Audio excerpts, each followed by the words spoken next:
নবী দেখে বলেন, সাহাবীরা কোরআন শরীফের ওই আয়াতটা বেশি বেশি করে পড়তে থাকো। কোন আয়াত? পড়ুন আমার সাথে।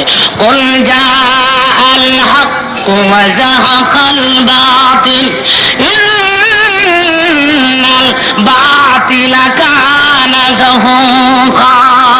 এই আয়াত সাহাবীরা বেশি বেশি করে পড়তেছে, আর হুজুর বিকাল বেলায় ঘুরে ঘুরে দেখে নিজের মায়ের দেশ পিতার দেশ। হঠাৎ করে দেখে বুড়ি বিরাট বড় গাঠুরি মাথায় করে যাচ্ছি কোথায়। দেখে বলি, বুড়ি মা, এত বড় গাঠুরি মাথায় করে কোথায় যাও গো মা শুনি? বুড়িকে, আশ্চর্য যুবক, তুমি কি দেশের অধিবাসী নও? ঘুমিয়েছিলি তুমি কি শোনো নাই? আব্দুল্লাহর পোলা মোহাম্মদ মক্কানগর দখল করে ফেলেছে, 10,000 সৈন্য নিয়ে হামলা চালাইছে। তুমি কি ঘুমিতে উঠলে নাকি? নবী আমার ডেকে বলে, বুড়ি মা, আব্দুল্লাহর পোলাকে জীবনে কোনোদিন দেখছো নি? বুড়ি কয়, বাবা মক্কার থেকে হিজরত করে মদিনায় গেছে, 10,000 সৈন্য নিয়ে মক্কার পরে হামলা চালাইছে। মক্কার সাথে সাথে লোকেরা আব্দুল্লাহর পোলার বয়ে পাহাড়ের গুহায় আশ্রয় নেয়। বাপদাদার ধর্মের পরে চুনকালি মারছে। হের চেহারা আমি দেখবো, আল্লাহ যে হের চেহারা না দেয় বাবা। বলেন, গোটা মক্কানগর তখন হুজুরের হাতে, চোখের ইশারা করলে দুনির সঙ্গে মিশে যাবে। নবী আমার ডেকে বলে, মা গো, ও মা, এত বড় গাঠুরি বহন করতে কষ্ট হয় গো মা, আমার মাথায় তুলে দিলে গন্তব্যস্থলে পৌঁছায় দেই। এই আদর্শ রাসূল আমাদের শিক্ষা দিলেন। এগুলো আমাদের কাছে আছে কিনা তো এখন কিছু সংখ্যক লোকেরা, হুজুর বুড়ির গাঠুরি মাথায় করে রাসূল পাহাড়ের গুহায় পৌঁছাই দিস, আর আমরা রাত 12টা 1টায় পিস্তল লইয়া, স্ট্যান্ড গান লইয়া, চাকু লইয়া রাস্তার কিনারে দাঁড়ায় থাকি। লোকেরা ব্যাগ ভর্তি টাকা লইয়া গেলে পিস্তল ঠেকাইয়া টাকার ব্যাগ লইয়া বাইতে হইয়া থাকি। আমরা কি কম করি?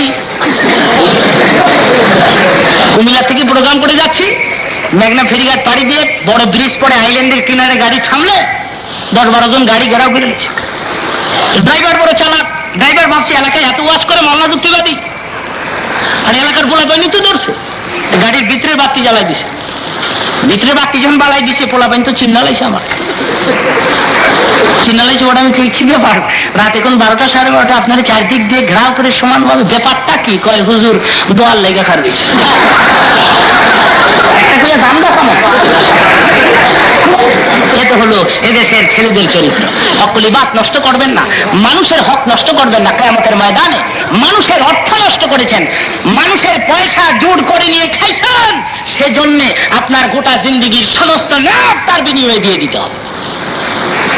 হক করলে আল্লাহ ইচ্ছা করলে মাফ করে দিতে পারবেন। নামাজ পড়স নাই, আমি রহমান ইচ্ছা করলে মাফ করে দিতে পারি। রোজা রাখস নাই, মাফ করে দিতে পারি, কিন্তু বন্দার হক নষ্ট করিস না, আমি মাফ করি।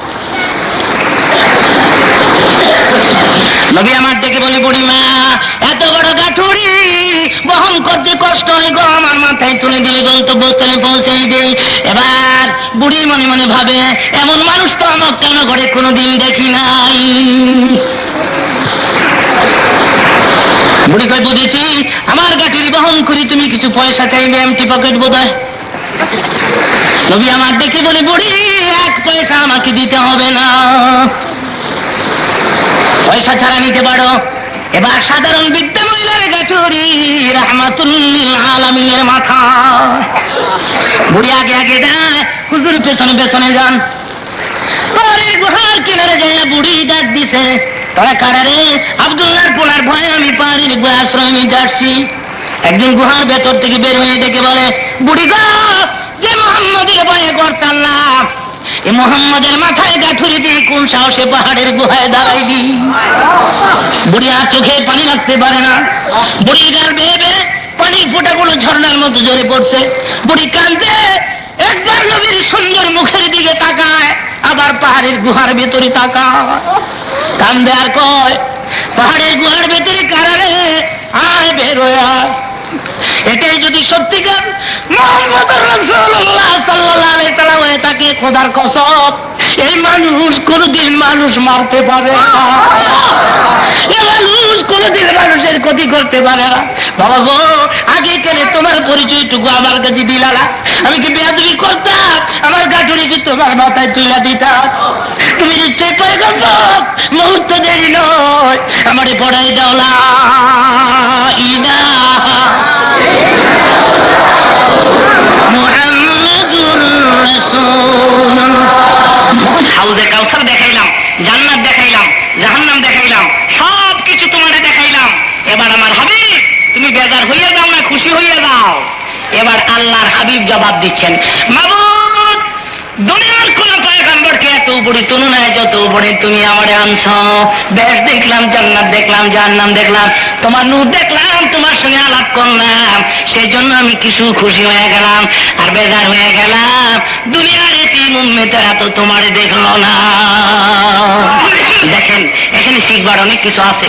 মেরাজের প্রথম ধাপে বোরাকের সামনে দাঁড়িয়ে আমাদের ভুললেন না, আর আসার সময়ও উম্মতের কান দাঁড়ি আজও পর্যন্ত। আমি চামড়ার কানের কথা কই না, আরেকটা কান আছে, এই চামড়ার কান না, ওয়ালাহুম আযানুল্লাহ ইয়াসমাউনা বিহা, ওই কানের কথা বলছি। আল্লাহ বলেন আমি কান দিছি, কান দিয়ে তারা শোনে না। এই চামড়ার কান নাকি এটা? ওয়ালাহুম আয়ুনুল্লাহ ইউসিরুনা বিহা, আমি চোখ দিছি, চোখ দিয়ে তারা দেখে না, এই চোখ না, এটা আরেকটা চোখ আছে, এটা আরেকটা কান আছে। সে কান যদি আপনি হাসিল করে থাকেন তাহলে কানটা কুমিল্লা শহরে থাকা সে কানটা মদিনার রওজা একটু সেট করেন, একটু ফিট করেন না, ফিট করলে শুনবেন হুজুর এখনো রওজায় বসে বসে উম্মতি উম্মতি করে কাঁদছে। সেজন্য কোন কবি বলে গেলেন, হে কদর মে ভি মুস্তাফা রো রো কে আঁখে বহে कहते थे सुबह शम या उम्मती या उम्मती। এখন রসুল উম্মতি উম্মতি করে কাঁদতেছেন। আমার বক্তৃতা আমি অনেক সময় বলে থাকি, শুধু